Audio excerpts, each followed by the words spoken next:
Hello, hello, hello, everybody. Good morning, good afternoon, good evening, depending on where you are in the world. I am so excited to be back here to deliver some amazing content for you. So it is Kayla Brissi here from kaylabrissi.com. Today we are going to go ahead and dive into content marketing, but more specifically we are going to talk all about how you can analyze your content and really learn how to measure your marketing return, your marketing ROI, so you can make sure that you are getting a return on your investment into content marketing.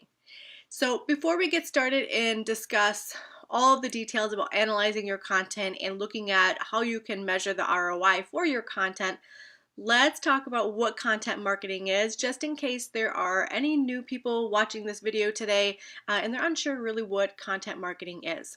So content marketing, according to the Content Marketing Institute, content marketing is a strategic marketing approach focused on creating and distributing valuable, relevant, and consistent content to attract and retain a clearly defined audience and ultimately to provide profitable customer action.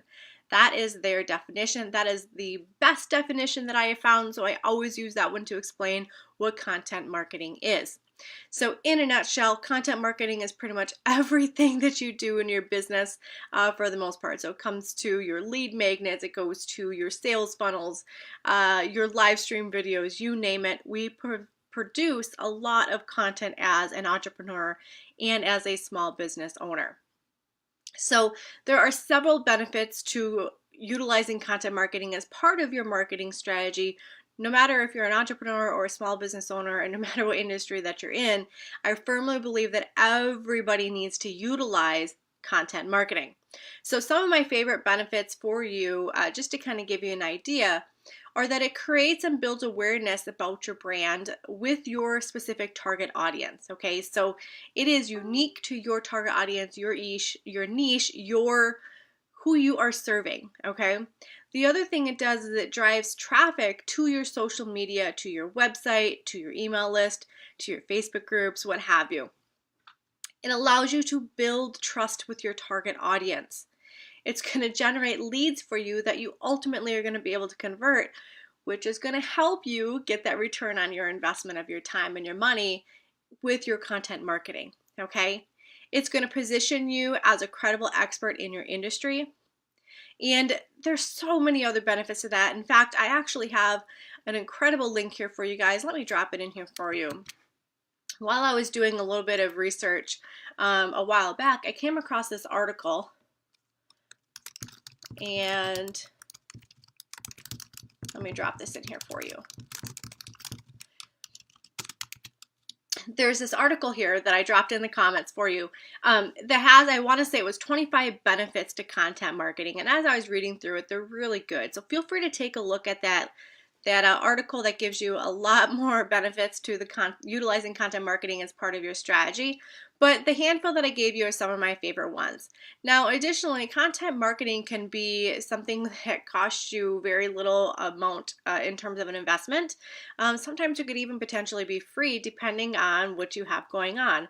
But there are also things that you can do where it's going to be a higher investment if you are outsourcing your work or utilizing certain software or programs that you had to pay for. So it really just depends on where you're at in terms of your business and the level that you are utilizing for your content marketing strategy. Okay, so now that you know what content marketing is, we've talked briefly about the benefits. Let's quickly talk about what I have found to be the 10 most popular types of content that I find being utilized through content marketing. And these, again, are in no particular order. These are just what I found to be the most popular. So blogging is one. Blogging is still popular. It's probably always going to be popular. Blogging is huge for content marketing. These could be short blogs that are 300 words to anywhere 3,000 plus word blog posts, but blogging is an incredible way to be able to share your content. Social media posts. So this could be any type of social media post. This could be a status update. This could be a quote, a tip, you name it. Social media posts are pieces of content that you are sharing as part of your content marketing strategy. Infographics. Infographics are popular, especially on Pinterest. I love finding infographics, but you can realistically share them other places too. But infographics are great because it's one long graphic that summarizes a whole plethora of details regarding a particular topic, and you have all of that information right there. So if you go through and look on Pinterest, I guarantee if you kind of take a look, you probably have several infographics that you have saved because they are just so valuable in nature. Another one is video. Obviously, it could be a live stream video, it could be a video for YouTube, it could be a pre-recorded video that you upload to a platform. It doesn't matter, but video is very popular. It's going to continue to grow. In fact, I think that the statistic for it is that over 80% of content that will be shared in like 2020 is going to be video. So video is on the uppity up. It's going to continue to rise and grow and just scale. So if you're not using video, you're going to be falling behind. So now is the time to get used to doing video, whether it be live streams or pre-recorded videos, whatever you see fit. But video is extremely popular and it's not going anywhere. It's only going to continue to get more popular and get more intricate in the process. Okay, so another one that I see that I find to be pretty popular are case studies.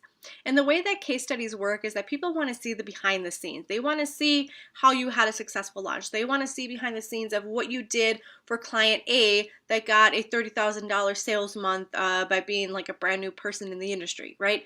They want to see those case studies. They want the breakdown of what you did to help this person go from point A to point B so that they can then review it and mirror that for their own business. Case studies are popular, they're extremely informative, and it gives you insights behind the scenes of how other people work their business and their marketing and their strategies, and it gives you some insights on how you can change yours up or how you can tweak what you're doing so you can get same or similar results.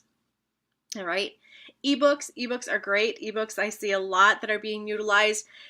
I've seen smaller ebooks and I've seen really long ebooks, but ebooks are popular. You know, essentially it's just a digital download of a book, all right? So they can be in any length and format that you choose, but an ebook is great because a lot of people are reading, especially entrepreneurs. We like to read, we like to stay up to date on things that are current and trending and evolving, and ebooks give us that opportunity, all right? So it's an opportunity where we can share our knowledge and our experience and what have you through an entire ebook rather than maybe publishing it in a regular book, which I will digress and say, if you do create a really popular ebook and you have not turned that into a physical book, you absolutely are missing out on a huge opportunity, and I encourage you to check that out. All right, interviews. Interviews are, oh man, interviews are like top of the line, I swear. So interviews could be through an interview summit, or an online summit. Interviews could also be done through partners where you're interviewing each other. It could be on like a virtual TV show, all kinds of different things that you can do for an interview, but people love watching other people get interviewed. And it's a very candid interview. So most of the time, like when I do interviews with people, I don't know what the questions are going to ask me. And it makes it kind of fun for me because you guys are getting me just kind of off the cuff, getting whatever comes to mind, and it's not scripted by any means. And so there's always some surprises thrown in there when I get interviewed because you just never know what I'm going to be asked and what I'm actually going to share with you through the interview. But interviews are a great way to be able to position yourself as a credible expert if you are being the host, but it's also key for you as well if you are the guest because someone else is endorsing you. And so this is a form of publicity that you can leverage for your business. All right. And using that publicity is huge for your business because it's going to increase your exposure, which will ultimately help drive more traffic, generate leads, and conversion of sales for you. So it's an all-around encompassing thing when you work all these together that can be really powerful for you, your brand, and your business. Now, in alignment with interviews, podcasting has been on the rise. Every year, podcasting really has been growing a lot since probably about 2012, 2013. And every year it keeps getting more and more popular. And as of this year, it seems like everyone and their brother and sister has a podcast, right? I mean, raise your hand. You probably have thought about starting a podcast at some point in time, and that's because people like to be able to listen to information via podcast. So the great thing about it is when you have a podcast, You can still do cleaning. You can be driving. You could be helping your kids pick up toys. Like, it doesn't matter what you're doing. You can listen in the background. It's not requiring you to physically sit down with your computer. It's not requiring you to watch a live stream, right? Or watch some sort of a presentation with all these slides. You can multitask and listen in the background, right? And so it gives you that opportunity that you can still learn and don't have to be physically sitting to be able to do the learning process, all right? So podcasts are one of my favorite things to do. In fact, I leverage those when I go and do one of my other jobs that I have with our other business. I listen to podcasts all morning long while I'm working, and it allows me to continue to learn and get my personal development in without me taking time away from other areas of my business or other areas of my life that I really need to be focusing on as well. So I can continue to learn and grow while I'm doing other things, right? So podcasting is popular. I suspect that that's going to continue to keep rising well into 2019 and possibly even into 2020. And things are going to continue to keep growing, right? Just like videos, those are going to continue to increasing and getting more and more popular.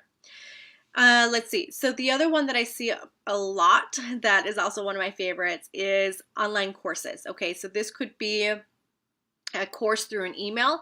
This could be a course that you log in through and you actually go through an online e-course. It could be however you want it, but it's going to be an online course. It could even be a masterclass or a webinar. I would consider those to be online courses, but it's an online teaching format. All right, those are really popular. It's one of my favorite ways, obviously, that I like to deliver my content. I always wanted to be a teacher when I was a kid, and so I find that I do a lot of teaching now, and it's just really part of who I am. That's just part of my strengths that I have. And so teaching is part of what I do. And so I love to be able to do teaching, whether it be a short course or a master class or some sort of teaching aspect, but I like to do the teaching. And it's a great way to really showcase and emphasize what you know, how you can help people, and really position yourself quickly as that expert and letting them see, like, this is really what I am. This is my zone of genius. This is how I can help you. This is what I have to offer you, and you can quickly move them through your process of nurturing them through your funnel, okay? And then the last one that I see are white papers. Now, white papers, I get this question a lot, like, what are white papers? White papers can be very similar to an ebook. The big difference that I like to look at in terms of a white paper is my reference is I look at white papers as almost like a report. So I feel like I'm back in school and I'm writing a report, and I have to have everything sourced, and I have to have all my facts and figures checked, and it's very analytical. Okay, so it's mostly like a research paper is what I look at as like a white paper. Okay, that's just my version. That's the way that I like to explain it. But that's essentially what it is. And white papers are great when you are looking at data and you want to have some data-driven data for your business, and you need to do that research. Okay, there are some people that put out some incredible content in terms of white papers. However, you will probably never see a white paper from me unless I outsource that sucker. But there are some companies that put out some incredible white papers, like HubSpot does. Digital Marketer has done some really great white paper types of content, and it's just really interesting because they're giving you information that they've done the research on. They've put in the time and the effort, and now they're giving it to you. And usually that comes through as a lead magnet, and you can download that and you can read through it. But it's extremely valuable content that they honestly could pay someone, have you paid to be able to receive, but a lot of times they do it as free as a way to get you on their list. So those are essentially the 10 most popular types of content that I see in terms of content marketing. And there are a lot of other different forms of content that you can definitely share, but those, again, those are my favorite ones, and those are the most popular ones that I see in the online space that are being currently utilized. All right, so now that we've discussed all of that, let's talk about how you can analyze your content. All right, there are essentially 4 things that you're going to be looking at when you are analyzing your content. It's your views, it's your social media metrics, your content performance, and then your lead conversion. Okay, so when we are looking at the views on your content, you're essentially going to be asking yourself, how many times has your content been read, watched, or downloaded? Okay, so that's the key thing: read, watched, or downloaded. So this is going to provide you some insights into how well your content is being received by your target audience. And it's going to give you insights into future content that you can create, okay? Things that you can utilize in terms of figuring out how well it's performing for you and how many times it's been read, watched, or downloaded, I will tell you that Google Analytics is going to be your best friend. And all four of these things that you can use to analyze your content, you can use Google Analytics. Now, if you are not savvy with Google Analytics, I would encourage you potentially look to outsource someone setting all of this up for you. If you are not tech savvy and you don't have this set up and you don't have the time to do it, outsource it. But when you have your Google Analytics set up, your Google Analytics can give you so much information about everything in your business in terms of your marketing and sales, and give you so many insights on how you can tweak your marketing strategy. It is an invaluable tool in my opinion, and you should definitely have that installed so that you can utilize it. So you can definitely utilize Google Analytics in terms of finding out how many times your content has been read, how many times it's been watched or downloaded, what have you. You can utilize your social media analytics, okay? So obviously if you're doing a Facebook live stream, or if you're doing a YouTube live stream, or even on an Instagram live stream, right? Like if you're doing a live stream on any of those platforms, those specific platforms are going to give you data based on that live stream, right? Or it's going to give you specific data based on your posts and what have you. And so you can go in and check those analytics. Use those analytics, you guys. Marketing is all about testing, tracking, tweaking, and analyzing. Nothing's ever going to be perfect. And if you aren't watching what you're doing, you're never going to know what is or isn't working for you. And it's going to be basically like you trying to throw spaghetti at the wall, hoping it's going to stick. And you're never going to get anywhere. You're going to see a stagnation in your marketing. Your business is going to plateau. And you're not going to know what you're doing wrong because you aren't tracking to know what is or isn't working for you. All right, so you got to track, you guys. So your social media analytics, your Google Analytics, and your email service provider can also help you. You can also, if you utilize a Bitly for like your link shorteners, those can give you insights of how many times that link has been clicked. It's not the most accurate, or I shouldn't say, it's accurate. It's not the best, maybe, unless you upgrade. But if you have the free version, it's just going to show you how many times it's been clicked. That doesn't tell you a whole lot, because if I go out there and click that link 15 times, I'm going to be included in that link clicking 15 times. But it does give you some insights, so you can look at that as well. But in a nutshell, Google Analytics, your social media, and your email marketing can give you insights into how many times your content has been read, watched, or downloaded. Okay, the next one is social media metrics. Okay, so you can even look at these as your vanity metrics. I don't consider them to really be vanity metrics because they are insightful for you. They do give you some information as to how well your content is being perceived from your audience. I will tell you that it doesn't always necessarily be the most accurate, because here's the thing. When people are watching you online, just like you guys are watching this video, not everyone's going to comment, okay? So that's okay. There are people that we like to call, and I lovingly call them lurkers. And when you have these lurkers, they're not always commenting, they're not engaging, they're not reacting to your content, they're not commenting on your content, they're not sharing your content. And we love lurkers because they're still engaging with us behind the scenes, and they're taking in everything that we are sharing with them, okay? We still love them. At some point in time, they decide to jump off the fence and they become part of the tribe where they're no longer lurking, and they engage and they start sharing. But while they're in that lurking phase, they're not doing anything. And so while we can't physically see you or virtually see you through analytics, we know that you're there, okay? So these vanity metrics can be a little bit skewed at times, but they're still important to look at, because the people that are engaging are going to give you insights into how well your content is being perceived from that audience. All right, so things that you're going to be looking at, obviously, when it comes to your vanity metrics are your likes, your shares, your comments, even the click-throughs on individual posts if you have links in there for clicking through, okay? So again, these are going to provide insights into what your audience is interested in, how well it's being perceived by your audience, and it's also going to let you determine how well your distribution strategy is working on social media. So this is where you need to pay attention again to those analytics and see what are the times of day that you're posting. Are you seeing a trend that maybe if you post at 10 o'clock in the morning and you hear crickets for weeks on end and nobody's engaging at that time, your audience probably has shifted your time, and that 10 o'clock is no longer a popular time for you to post. By seeing those trends, you can now modify your posting schedule to be posting at a more popular time so you can start seeing those results, okay? So it gives you insights into whether or not you need to tweak your strategy a little bit, but also as to how well that content is being received by your audience, okay? Now, the next phase that we look at is the performance. How well is your content actually performing? And really what we're looking at here is the type of content that you're sharing. So your topics of choice, okay? So if you guys have been following me for any point in time, you know that I talk a lot about value-based marketing and sharing valuable content. And that's primarily what I tell my clients to do is we focus on 4 key areas through your content. And so you guys will always see from me, because me talking about marketing is my strength, that is my passion, that's what I talk a lot about, really marketing and sales, but mainly marketing. You will see a lot of information from me regarding content marketing, social media marketing, email marketing, and publicity, so the PR marketing, okay? Those are the 4 things that I talk about primarily. Now I'll sprinkle in some other stuff here and there as I see fit, but those are the 4 things that you will always see from me on a more consistent basis. And that's because those are the 4 key pain points of my target audience. Those are the things that they come to me for, and that's what I help them the most with.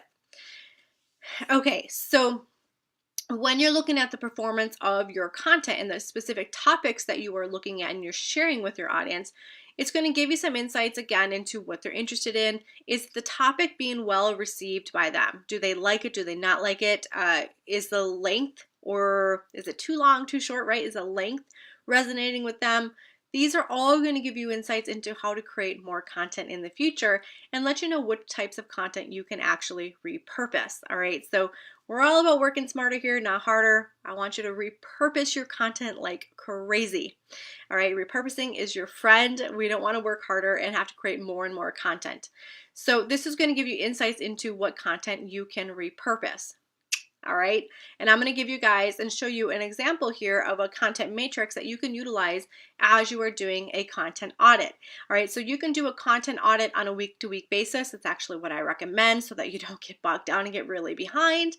But at the very minimum, you need to do it on a monthly basis, because if you pump out a lot of content like I do, there is no way that you're going to be able to go and do this like every quarter or every year, because there's too much content to evaluate. So when you are doing a content audit, and if you have never done a content audit, you're welcome to go back. Just look at the last 15 to 20 posts on social media. Look at the last 15 to 20 emails that you've sent to your list. Even if you do videos, look at the last 15 to 20 videos that you're doing, right? Look at those analytics. Look and see what you have, okay? Go back and look at how many views have you had, you know, how many times it's been read, watched, downloaded, right? Look at those vanity metrics, okay? Look at those things. These are all that you're going to be looking at as you're doing this content audit on these 15 to 20 posts or videos or what have you. All right, now when you are looking at doing your content matrix and we're looking at the specific topics that we are questioning, we want to utilize the matrix so we can start moving these particular topics into these matrices so that we can see what we're going to continue to keep doing more of, what we're going to get rid of, and things that we need to tweak. So let me actually do a quick screen share here for you guys. And I want to show you the quick content matrix so that you guys can utilize this if you wish, and allow you guys excuse me, to be able to figure out what you can do with your content. Okay, so when you look at this content matrix, and this may be one that you've seen something similar to this previously, and if you have, great. If you haven't, well, this is something new for you, and I'm going to explain you how to use it. So we have this matrix, right? We have quadrant 1, quadrant 2, down here, whoops, we have quadrant 3, and we have quadrant 4. So when we are looking at, obviously, let's start over here as we're looking at the low engagement, low performance. Okay, so these are the pieces of content that are not getting any engagement and they're underperforming. So they're just not being well received by your audience. These pieces of content are going to be content that we're probably not going to want to work with again. Now, here's a caveat. I have a 3 strikes and you're out policy because I'm a former softball player and I utilize this a lot in my business, 3 strikes and you're out. So I don't always say, okay, this piece of content is completely not working. I may tweak it a little bit and try it again. Not always, so it really depends on what it is. I will use the 3 strikes and you're out policy some more around the need some work quadrant or the have potential quadrant, okay? So just something to think about. So I do kind of test out my theory a little bit in this not working. But if I know with beyond a shadow of a doubt that this piece of content is just really not performing well, it's not worth my time and energy to try and repurpose it, it's done. It goes in my, I don't want to say my trash bin, but my virtual trash, and I won't reuse it again because it's just going to be a waste of my time, and it's going to be a filled spot in my content, in my editorial calendar, and it's not going to give me the type of engagement or perform the way I want to. And in terms of performing, I'm looking at, is it converting? Whether is that converting into new followers? Is it converting into list growth, so new people on my list, or is it converting into leads that I'm going to be able to convert? Okay, so that's how I look at what's performing. And in terms of engagement, I'm looking at, okay, is it being reacted on? Is it being commented on? Is it being shared? How is that engagement being perceived on this particular post? So the not working, generally you're going to just skip and you're not going to do anymore. Now, under this quadrant here where it's high performing, you can see high performing and low engagement, this is where the content needs a little bit of work. Okay, so this is where I really start to utilize the 3 strikes and you're out policy. So needing some work means that it has, it has a little bit of potential, but it's still not the best. So things that I would look at changing up to retest out could be changing the headline, changing the graphic, or changing the call to action. Those are the 3 things I primarily look at. If I look at the post and it's a really long post, I may look at modifying it and shortening it up, or adding more bullets or emojis or something to that effect to break it up so it's easier to scan, because most people scan content. It's kind of funny because I'm a huge writer. I love to write content and I write long-winded content. But when I go to read, I am a scanner. So I immediately look for those bullet points to scan my content. So I'm completely different when I'm reading than when I'm actually writing in that regard. But those are basically the 3, sometimes 4 things that I will change here. And so I will try it again. So I will then repurpose that content again. This will obviously be try number 2. And so let's say that I change the headline up. I will look and see, and I'll audit that particular piece of content at the end of the week. How well did that content perform again?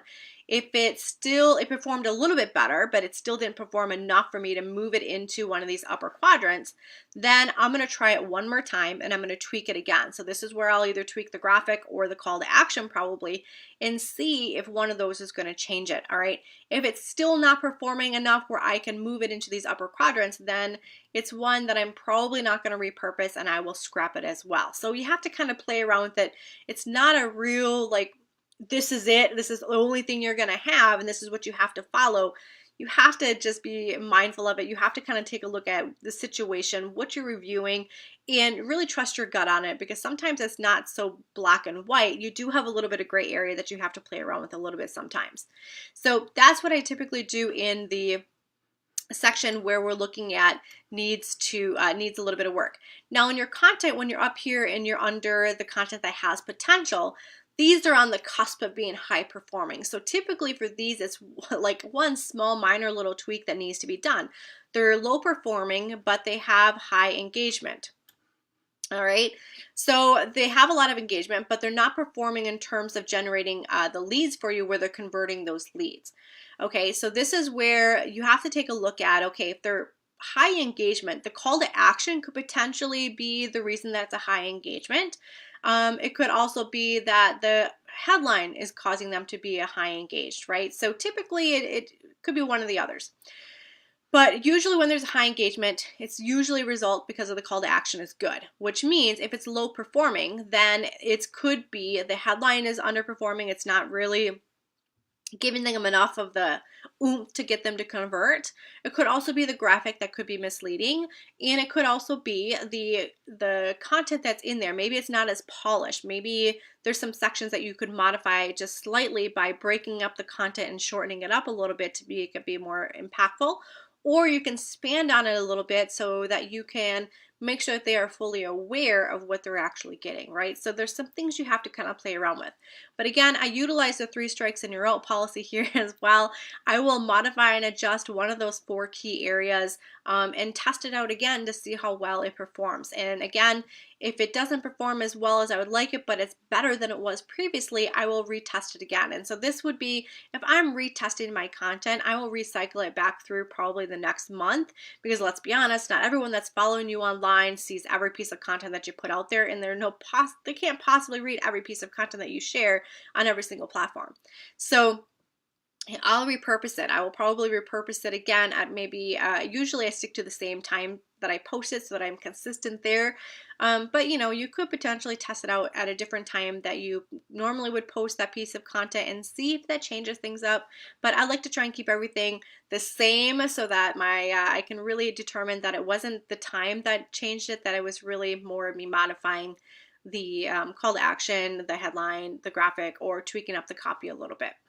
Okay, and now over here is where obviously these are the ones you're going to use more. So they're high performing, so they're generating you quality leads that you can convert, and they're also high engagement. Okay, so these are the gangbusters. These are like the rock star forms pieces of content that you want to repurpose.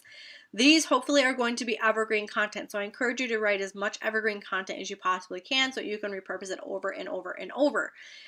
Evergreen content, if you don't know what that is, that just means that there's no expiration date. It's not time stamped. Okay, so evergreen, they can utilize it whether it be now or in 2020, say for example, but it's going to be evergreen content. So these you're going to repurpose more of. So these 2 quadrants, you're going to need to do a little bit of tweaking generally. This one you're going to utilize nothing of. All right, if you know if they're not performing, you're going to get rid of it. So that essentially is the quick content matrix that you can utilize when you're doing a content audit to go through and see, okay, when you look at this piece of content, you can start categorizing these into here. So let's say you had a particular topic, for my example, content marketing. Let's say my example for content marketing was how to create a content marketing strategy. And let's say it was over here that it has potential. It wasn't converting for me in terms of leads, but I had a lot of engagement. So I know it's a popular topic, but for some reason they weren't converting. So I need to take a look and see how I can get them to convert.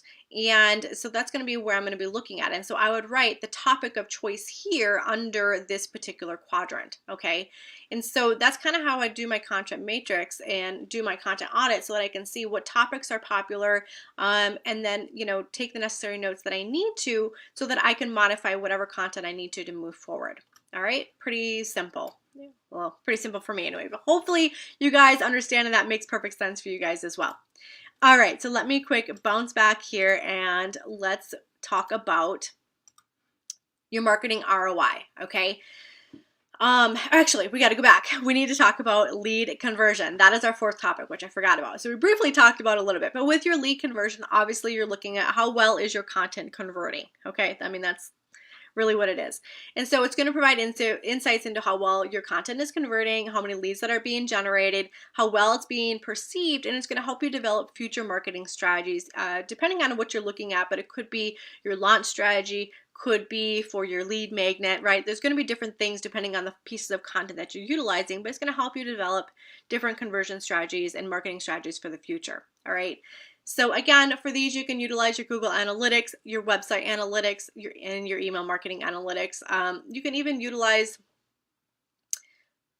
you could potentially even utilize your social media analytics if you are able to actually track where people are coming from. Okay, so if you know with beyond a shadow of doubt that you've gotten a certain lead from a certain post on social media, you can definitely utilize that. All right. Okay. So now let's talk about measuring your return on your investment when it comes to your content marketing. And this is really just a simple calculation. Now, this could be a little bit tricky for you if you don't have a system in place to be able to analyze your content, which is why systems are so key for your business, and you need to have them for your business. You need to be able to analyze this content. So when you are monitoring your content and you are able to find and track your leads, this is going to be a very simple conversion for you and a very simple calculation for you, I should say.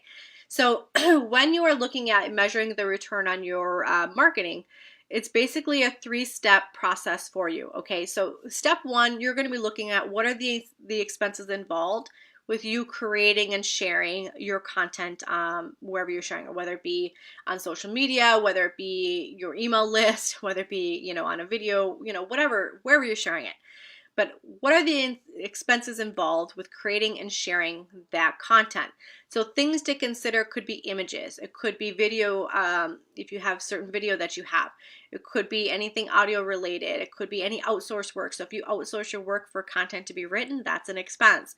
It could be paid advertising. So your social media ads or PPC ads, could be software tools that you utilize to be able to create your content, right? These are all expenses that you utilize to create your specific content as part of your content marketing strategy. All right, so that's step number one. Once you have all your expenses outlined, step number two is where you need to determine the total amount that was received as a return on your content marketing strategy. So this is where the tricky part really kind of comes in. You need to be able to have a system in place to know where your leads are actually coming from and be able to track that dollar amount, okay? So if you have multiple streams of income coming in, this can get to be a little hazy, crazy, but if you utilize your Google Analytics, it's gonna give you some really great insights, okay? But you wanna look and see how many leads have come through or what the sales conversion is on those leads. Now, I track my sales every single month. It actually all goes in I put it in a notebook for me because I like my old pen and paper, but you can use it however you want. You can go from Google Analytics, you can put it in an Excel spreadsheet, do whatever trips your trigger, just track your analytics, track your sales. Okay, so we're gonna look at specifically what sales have come from your specific content. Now, for me, I generally can pinpoint my content pretty quickly of where my stuff's coming from. So obviously, if I send out a solo mailer to my email list and people purchase through my solo mailer, well then obviously that piece of content converted, all right? If I am able to track people, if I put a post on social media and I'm able to see people that have commented on that particular post and then they've purchased, I know automatically that that person that person purchased from that post, right? So I can sometimes track it pretty easy just by visually looking. But if I can't track it, this is where all those other systems in place where you're looking at your website analytics, your Google Analytics, all those things can help identify where these people are coming from and the process where they're coming from, right? So they're basically, think of it the customer value journey, how you're moving them through your funnel so that they're going from being aware of you to being a paying client of yours, okay? So step two, again, is just getting the total amount of your return on your content, okay? So how much money has been brought in from the basis of your content marketing strategy, okay? And content marketing is a long-term growth strategy. It's not a short-term strategy. It's a long-term growth strategy. So keep that in mind that sometimes you're not going to get an immediate return on your investment. It may take a little bit. Sometimes it can take 1 to 3 months or longer, but you will get a return on your investment, especially if you're utilizing these strategies and you're tracking it. Okay, so step three is this is where you're going to calculate your return on your investment. Okay, so essentially, when you are looking at calculating this return, you're going to take your total dollar amount for your returns and you're going to subtract your total investment, okay? From there, you're going to then divide that amount from that calculation, divide it by the total investment or total expense, sorry. And then you're going to multiply that by 100 so you have it as percentage. So here's an example. I know that's a little difficult for me to explain without actually being able to show you. I should have did this a different way to show you, but I digress. So let's say you have an investment of $1,200, all right? Or excuse me, you had a return of $1,200. Your investment, your expenses that you had were $200. So you're going to take $1,200 minus 200 is going to give you $1,000. You're going to take that $1,000, divide it by 200, which is your investment, so your total expenses, right? And that's going to give you 5. Now you're going to take that 5 times 100, and that's going to give you a 500% ROI. So this is going to indicate that you have a 500% ROI on your investment with your content marketing strategy. So once you put the numbers in, it gets to be a really simple and easy calculation, but it gives you insights into how well your marketing strategy, or specifically your content marketing strategy, is really performing for you and giving you a return on your investment. All right, so hopefully that makes sense for you.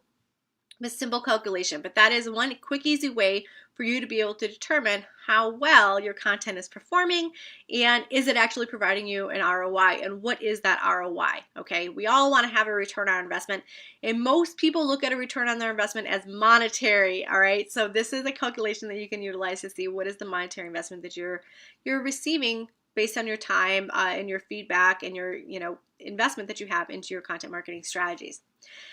All right, folks, that is everything that I have for you today. So I am so excited that you guys joined me. I went through a lot of amazing content all about content marketing, and really just to help you analyze your content and really determine how you can measure your marketing so you can see if you are getting a return on your investment. So if you are looking for more free goodies that will allow you to be a pro with your content marketing, I would love to invite you to join my free subscriber tribe resource library, where you can get access to, there's over 20 incredible resources, much like the content matrix and some other content marketing tools that you can utilize that are going to really help you in all areas of your life and your business. So you'll see the links for the subscriber tribe that you can go ahead and access, but I will also add it here for you.